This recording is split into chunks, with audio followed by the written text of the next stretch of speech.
governo e empresas como Novonor, Andrade Gutierrez e Camargo Correia chegaram a um impasse, né, Yuri, em torno da repactuação dos acordos de leniência firmados em meio à Operação Lava Jato na década passada.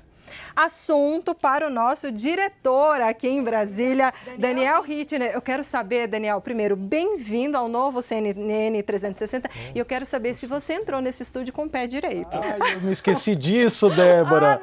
Mas você está só acentuando aqui meu complexo de inferioridade, porque a Débora é mais alta aqui do que eu. Traga um Yuri para ficar do meu lado, gente.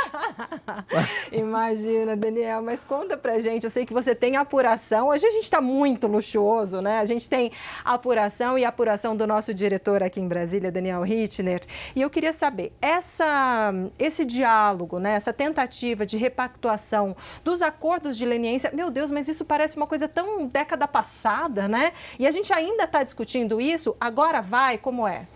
Ia, mas agora não está indo mais. Deixa eu explicar, Débora, o que está acontecendo. Na verdade, esse assunto começou ali no início do ano, quando foram dadas duas liminares, uma para a JIF e outra para a Novonor, antigo Odebrecht, para que elas deixassem de pagar os acordos de leniência que estão em tramitação. Acordos de leniência que foram firmados na época da Lava Jato, ali 2017, na maioria.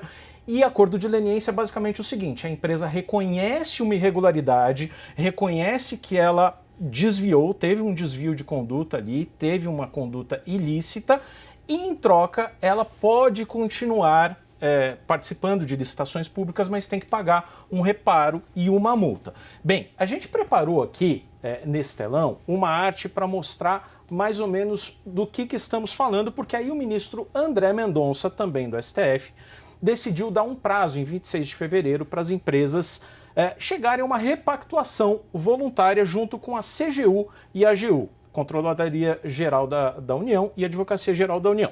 O que temos aqui? As empresas estão inadimplentes, então estamos falando ali de uma dívida que ainda é de 11,8 bilhões de reais. Isso é o que elas ainda devem e estão, mais uma vez, em situação de inadimplência com a União no âmbito desses acordos. E quem são as empresas que estão negociando neste momento com a União? São 7.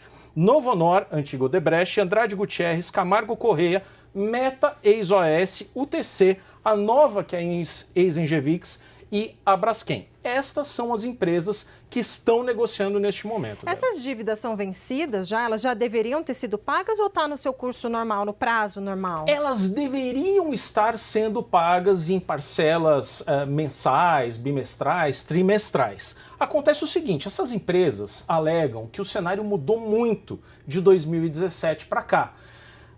Tem menos investimento em infraestrutura, menos obras públicas, elas perderam financiamentos. Hoje elas faturam muito, mas muito menos do que faturavam antes. Então elas não têm a capacidade de pagamento e estão discutindo esses valores. Aí a gente vai para o impasse, porque as negociações estavam caminhando bem até 26 de abril, quando vencia o prazo, e aí o ministro André Mendonça do STF falou assim: peraí, vamos prorrogar mais 60 dias para ver se elas chegam no entendimento. Prazo vence em 26 de junho. E aí a coisa degringolou. Nós temos hoje um impasse mais ou menos em torno de 3 pontos que nós vamos apresentar aqui. Aqui, Passeri, você tem pra gente, o nosso editor-chefe aqui, o Gabriel Passeri, 3 pontos de impasse importantes: prejuízo fiscal, situação das ex-estatais e devolução de propinas. Prejuízo fiscal: as empresas acumularam créditos fiscais que elas podem usar tanto com a União diretamente quanto com acordos de leniência, dívidas que não são tributárias propriamente. Só que aí a CGU está dizendo aqui: você não pode usar isso para pagar uma dívida também, que não é só comigo, mas também com a Petrobras, que é a principal vítima daquela situação toda da Lava Jato. E as empresas estão dizendo não. Ora, quando a gente entrou em recuperação judicial, o tratamento União e Petrobras foi o mesmo. Nós firmamos um acordo com a CGU, não foi com a Petrobras. Então queremos sim usar esse crédito fiscal que nós temos quando tivermos prejuízo nos acordos da CGU também para pagar a Petrobras.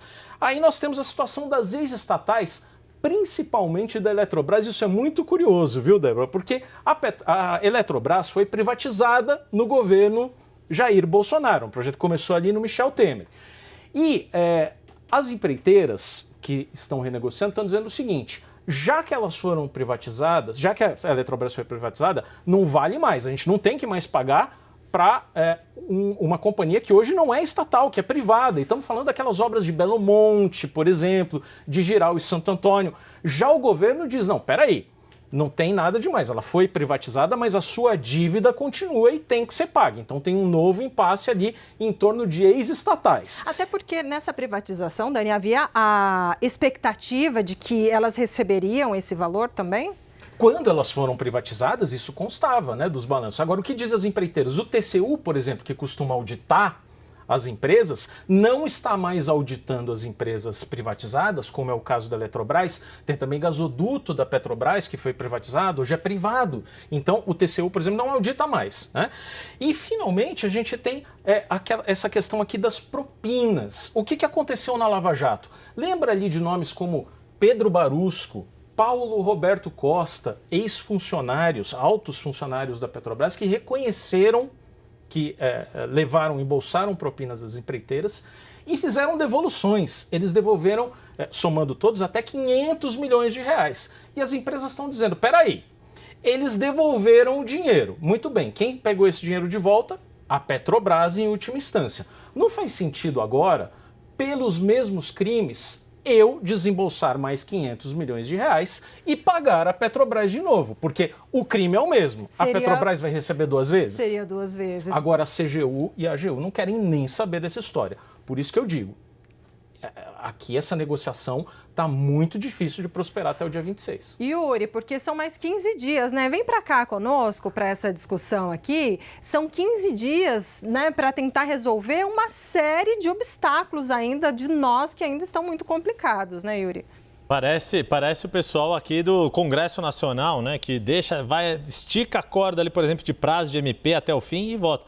Só que depende, como o Daniel Richtner estava explicando, e que estreia de luxo para a gente, hein, Débora, poder contar, inclusive, com o Richtner aqui na nossa edição, porque vai depender justamente desta palavra final do Judiciário, também esta participação do ministro André Mendonça. O quanto isso é um tema difícil, árido, mas ao mesmo tempo, o quanto o governo conta com a resolução desse impasse, justamente até para destravar também uma série de projetos aí de infraestrutura, né, Richtner? Não, primeiro que é muito dinheiro, né, Yuri? Estamos falando de 11,8 bilhões. As empreiteiras dizem que se houver acordo sobre todos esses pontos, essa dívida pode diminuir em até 70%.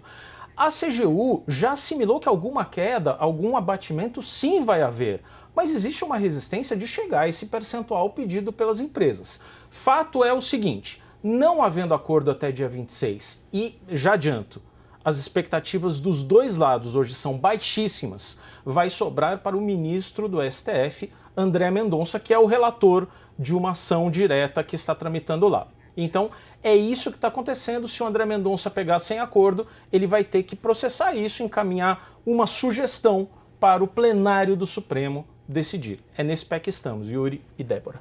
Nossa, Daniel, quero te agradecer imensamente por trazer notícia e ainda boa sorte pra gente, luxuosíssimo. Obrigada pelas informações e obrigada por tudo, viu? Volto de vez em quando. Isso, pode deixar, a gente vai explorar, né, Yuri?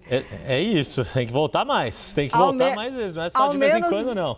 Ao menos uma vez por semana, Daniel Richtner. Muito obrigada, viu, pelas informações.